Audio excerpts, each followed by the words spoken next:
Bienvenue dans ce tutoriel consacré à MobiTeach, une solution destinée aux formateurs pour les accompagner donc, de leurs actions de formation.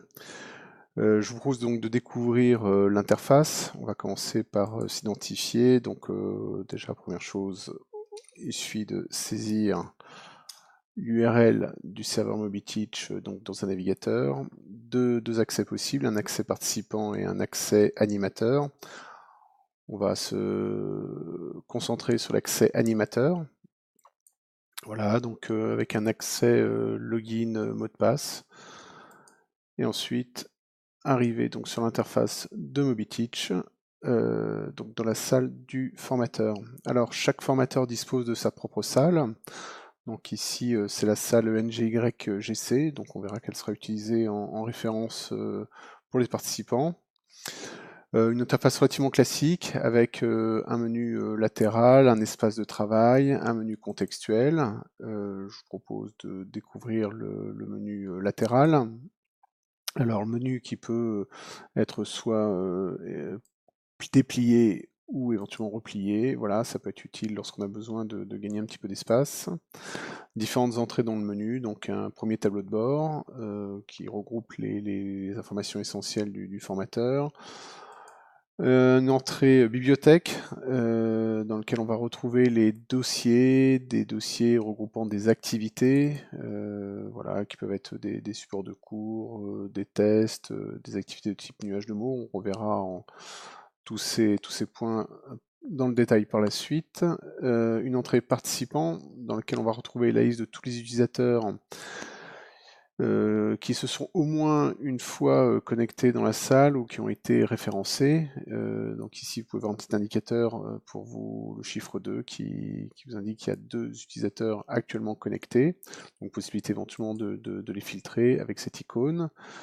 Vous avez aussi la possibilité donc, de les afficher un petit peu différemment, donc ici en liste, mais ça va être ici éventuellement sous forme de tableau. Une entrée session, alors cette entrée est tout à fait optionnelle, elle permet de planifier des activités avec des participants attendus et un ordre de leçons, donc on verra ce sujet également par la suite. Une entrée live dans laquelle on va retrouver les activités en temps réel et les réponses des participants. Une entrée rapport, dans lequel on aura la possibilité de consulter toutes les informations enregistrées durant le déroulement des activités, avec 3 entrées possibles par session, par activité, par participant.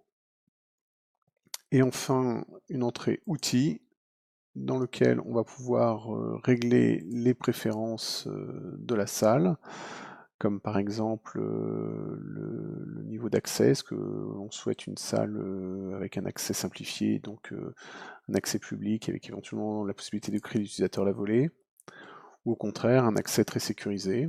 Voilà, puis d'autres options, comme par exemple donner la limite de verrouillage de l'écran, la possibilité d'afficher des noms en complet ou au contraire réduit de manière anonyme.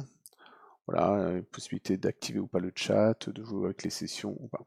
Voilà, donc différentes propriétés qui permettront de configurer la salle du formateur. Côté menu contextuel, des outils comme le chat, la possibilité de lancer un chrono lorsqu'on veut minuter des activités. Le projecteur, donc ça c'est un écran intéressant puisque ça permet de visualiser à travers le vidéoprojecteur les activités. Voilà, et puis enfin la possibilité de quitter et de se déconnecter avec la possibilité de vider ou pas la salle, donc par exemple supprimer les participants déjà activés. Voilà.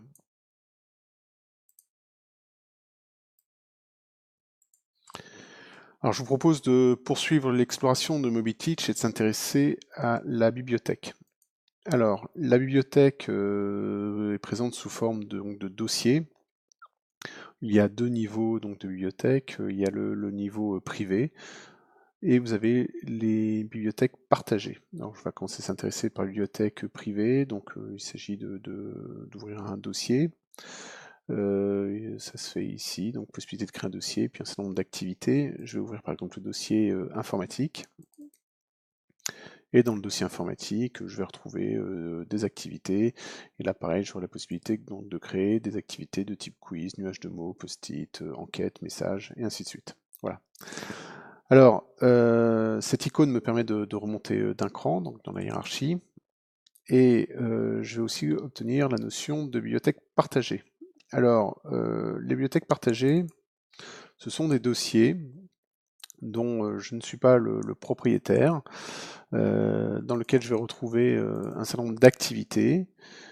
Voilà, ce sont donc des activités que je ne peux pas modifier. En revanche, j'ai la possibilité donc, de pouvoir les lancer. Voilà. Donc ça c'est très intéressant lorsqu'on souhaite avoir un référent pédagogique qui met à disposition donc des autres formateurs un contenu donc au travers de dossiers et de bibliothèques partagées.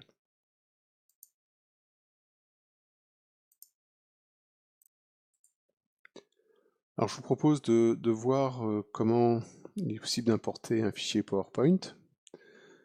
Alors je vais ouvrir un dossier existant. Ensuite, une fois le dossier ouvert, je vais trouver dans le menu Nouveau la possibilité donc de saisir un tableau blanc. Donc je vais lui donner un titre. Voilà, support de cours. Je vais valider. Ensuite, dans l'onglet Pages, je peux soit créer une nouvelle page, qui sera une page blanche, ou éventuellement importer un document. Voilà, donc je vais prendre un fichier qui peut avoir l'extension soit PPT, PPTX ou éventuellement PDF. Ensuite, je vais sélectionner mon fichier PowerPoint. Voilà. Ensuite, temps de chargement, décompression sur le serveur, et je vais retrouver la liste donc, de toutes les diapositives sous forme de page blanche dans mon document PowerPoint.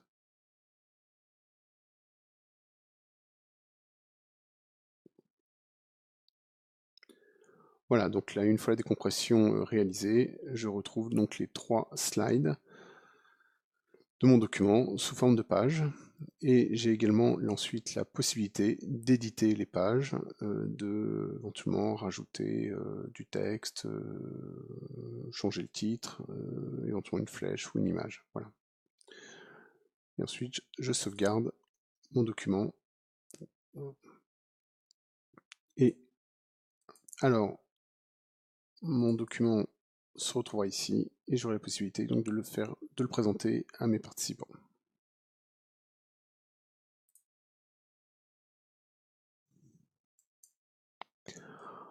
Autre activité importante de MobiTeach, ce sont les évaluations. Alors, je vais vous montrer comment il est possible de créer un test de connaissances. Donc, dans le menu nouveau, vous pouvez prendre l'option quiz. Donc, ce que j'ai fait ici. Donc, j'ai commencé par créer un test de connaissances.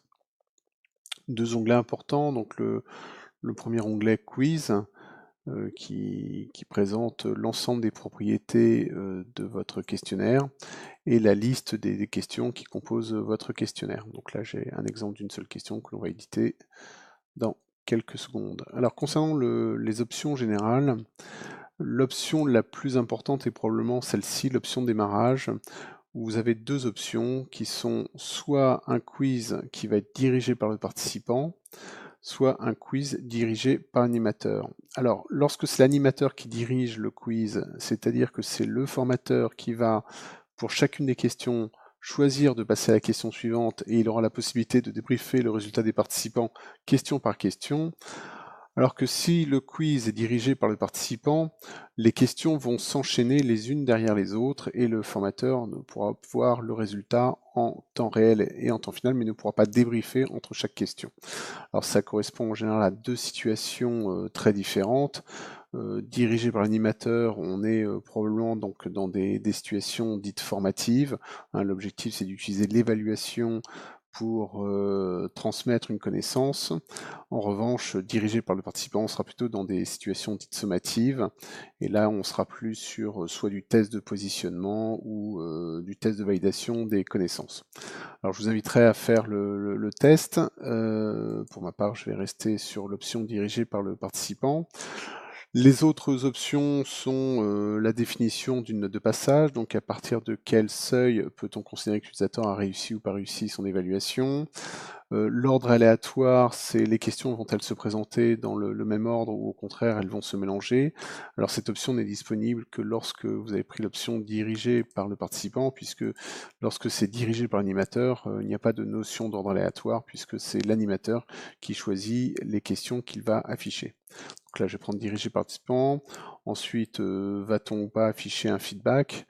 Active-t-on ou pas un mode jeu, donc qui vous donnera la possibilité de créer des classements.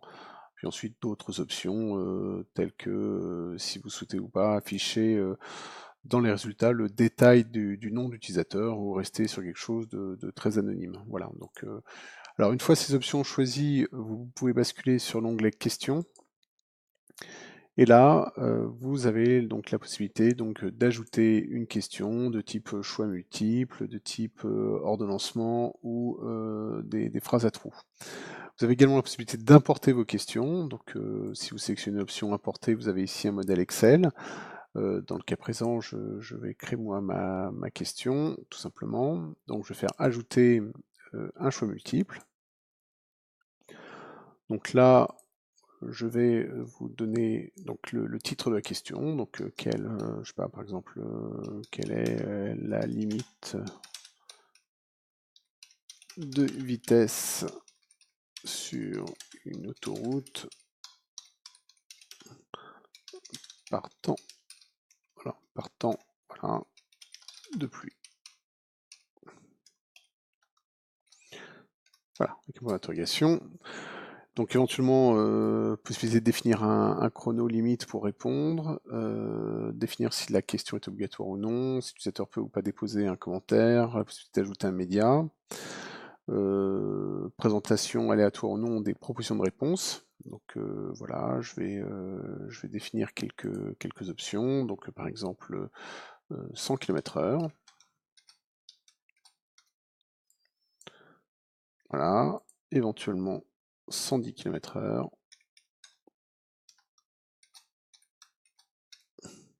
Là, je vais ajouter une autre proposition.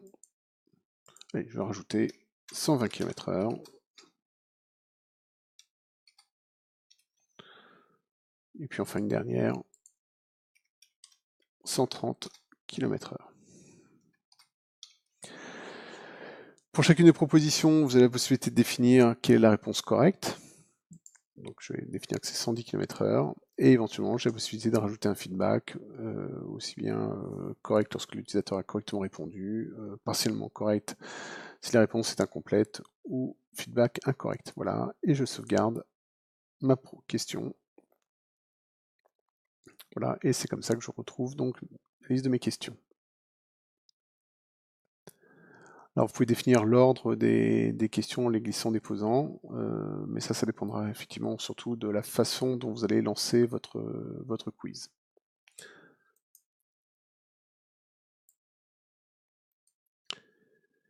Une fois vos activités correctement configurées, il faut s'intéresser aux participants. Alors, l'onglet participants affiche la liste des participants qui se sont connectés ou qui ont été référencés. Pour rappel, vous définissez dans le menu outils préférences la façon dont les participants vont s'identifier dans votre salle. Donc vous pouvez prendre soit un accès public et éventuellement activer l'option créer les participants automatiquement pour les créer à la volée lorsqu'ils se connectent. Ou vous pouvez éventuellement préciser un login et un mot de passe si vous voulez quelque chose d'un peu plus sécurisé. Alors, les participants, vous pouvez les retrouver dans cette entrée de menu. Vous pouvez les ajouter ou vous pouvez les importer. Donc l'import se fait via un fichier Excel dont vous trouverez ici le modèle. Sinon, vous avez la possibilité donc de les créer à la volée en saisissant par exemple un titre, un prénom, un nom, un email et un mot de passe. C'est ça, il s'agit des informations minimum et il faut éventuellement compléter par d'autres propriétés. Alors, les participants, vous pouvez les retrouver. Alors, les participants, l'onglet vert vous indique que les participants sont là actuellement connectés. Donc, c'est ce qui explique ici la présence de ce petit chiffre. Vous pouvez les présenter également sous forme de vignette. Et pour chaque participant, donc vous allez avoir des boutons actions. Alors le crayon vous permettra par exemple d'éditer la fiche de l'utilisateur. Vous avez la possibilité aussi éventuellement d'afficher son QR code. Donc ça sera une fonctionnalité intéressante pour lui permettre de se connecter à partir de son smartphone. Vous avez la possibilité donc de l'inviter. Donc là, lorsque vous cliquez sur cette icône, vous avez un email qui va être envoyé automatiquement à l'utilisateur et qui lui permettra de cliquer sur un lien pour entrer directement dans votre salle. Et vous avez également la possibilité donc de consulter ces résultats, donc qui sont les rapports, et de voir quels sont les résultats que cet utilisateur a pu, enfin, sur lesquels vous avez pu avoir de l'enregistrement. Voilà. Donc ce sont des informations qu'on retrouve également à travers l'onglet Rapports. Voilà. Donc concernant les participants, pas grand chose à dire, si ce n'est ce que je viens de vous expliquer, et voilà. Voilà, nous avons donc correctement paramétré nos utilisateurs, nous avons paramétré nos activités, donc je vous propose maintenant de découvrir le lancement d'une activité. Alors j'ai partagé mon écran avec deux navigateurs, avec à gauche l'interface du formateur. À droite, j'ai lancé une autre instance d'un autre navigateur dans lequel je vais pouvoir me connecter en tant que participant. Alors il suffit donc de cliquer sur l'entrée participant. Je vais définir la salle dans laquelle je souhaite m'identifier, donc il s'agit de reproduire donc ce code. Donc NGNYGC. Voilà. Ensuite, je vais saisir mon adresse email. Voilà. Et ensuite, m'identifier. Alors, dans l'onglet participants, je vois dans la liste des participants la liste des utilisateurs, avec en vert cet indicateur pour me préciser que Bart est bien entré dans la salle. Donc j'ai la possibilité de filtrer tous les utilisateurs connectés. Donc je vois comme ça la liste se compléter au fur et à mesure. Je vous rappelle aussi que j'aurais pu avoir un accès peut-être un peu plus sécurisé avec un login et un mot de passe, mais ça fait partie donc des options de la salle que je définis dans le menu Outils, Préférences. Alors, une fois mes utilisateurs connectés, à droite, donc j'ai l'écran d'utilisateur dans lequel on me dit qu'on est en attente des consignes de l'animateur. Donc je vais choisir donc dans la bibliothèque l'activité que je souhaite lancer. Donc par exemple ici dans le dossier code de la route, je vais retrouver mon test de connaissance. Voilà, donc il suffit de cliquer sur le petit triangle. Voilà. Et donc les participants connectés sont invités à participer à l'activité. Voilà, donc l'activité se lance. Côté formateur, le live affiche un tableau avec la liste des participants connectés et les questions qui vont être posées. Donc là, j'ai une question qui est sur une voiture à boîte automatique, la position N dispense de serrer le frein à main, oui ou non? J'ai quelques secondes pour y répondre. On va dire que je vais répondre oui. Voilà, je vais donc sauvegarder ma réponse.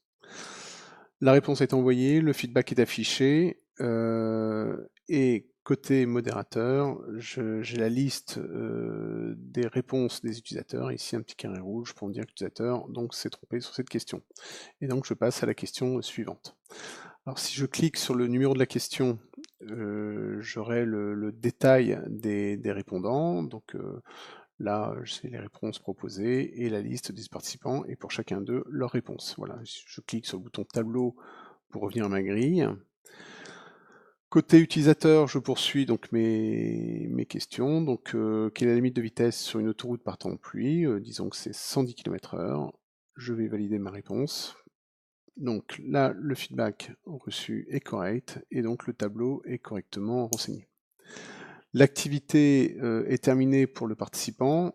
Je l'arrête pour le formateur. Donc comme ça, aucun des participants ne peut poursuivre l'activité. Donc elle est stoppée.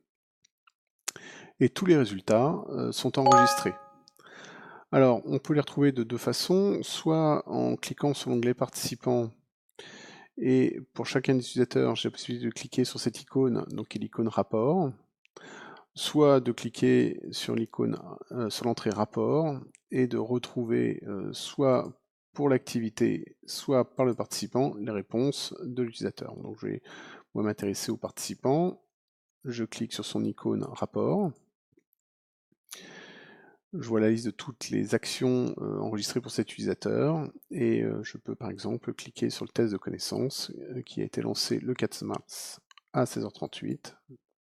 Là, et je vais retrouver la liste de ces réponses.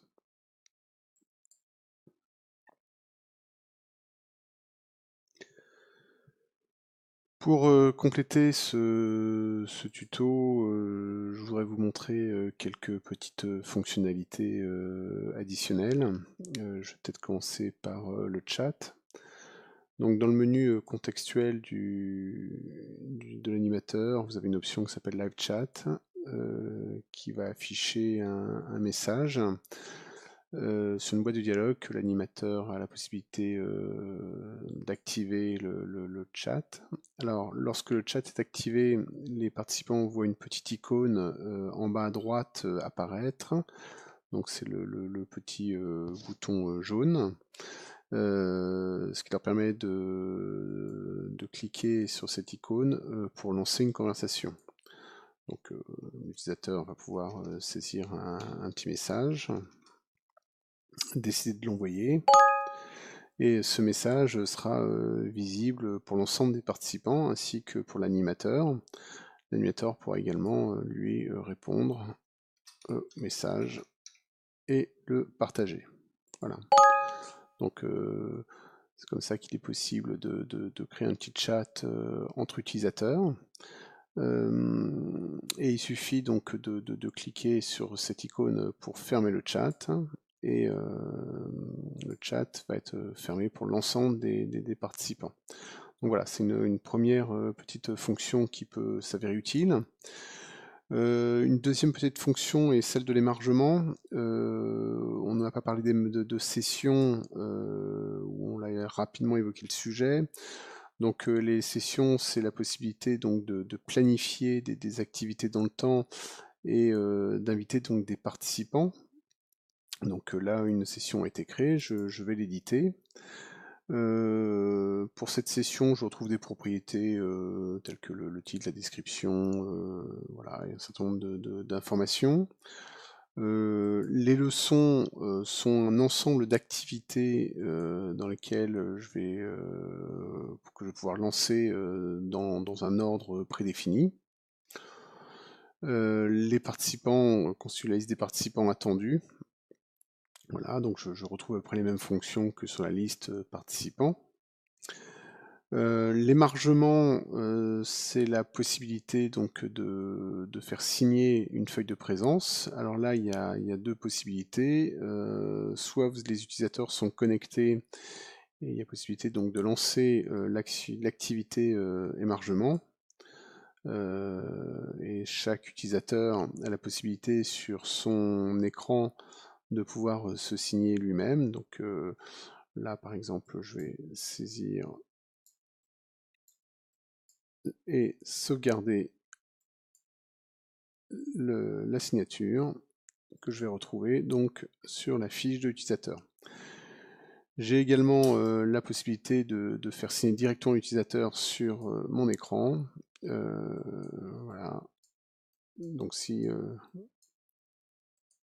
qui permet comme ça de faire signer les utilisateurs. Alors la feuille d'émargement, je peux demander à la sauvegarder et je vais la retrouver donc dans les documents. Voilà. Autre option intéressante concernant MobiTeach, c'est le partage des bibliothèques. Alors nous avons évoqué rapidement cette fonctionnalité. Donc je vais vous montrer comment mettre à disposition une bibliothèque pour d'autres animateurs. Donc je vais prendre par exemple cette bibliothèque Code de la route. Je vais donc cliquer sur l'icône pour éditer la bibliothèque. Dans l'onglet Partage, je vais d'une part activer le partage et d'autre part définir des utilisateurs. Donc je vais les sélectionner. Je vais donc saisir le nom d'un animateur, alors plutôt son email du reste. Voilà. Là, et ensuite je vais l'ajouter. Voilà. Et donc si l'utilisateur a été correctement identifié, je vais avoir un petit message pour me dire que ça a été fait avec succès. Lorsque cet utilisateur va se connecter, il retrouvera donc dans sa bibliothèque c'est mon dossier, mais dans la bibliothèque partagée. Voilà. Donc j'ai la possibilité aussi d'importer les utilisateurs si j'ai une liste importante donc de formateurs. Si je souhaite notifier ces utilisateurs, j'ai un petit bouton qui me permet de les notifier pour les prévenir que la bibliothèque a été par exemple mise à leur disposition, qu'elle est disponible ou qu'elle a été modifiée. Voilà, et ils recevront donc un email. Voilà, j'en ai terminé pour ce tutoriel. J'espère que j'ai répondu à... J'ai pu présenter en tout cas l'essentiel des fonctionnalités donc, de l'outil. N'hésitez pas à nous contacter si vous souhaitez plus d'informations. Merci et à bientôt. Au revoir.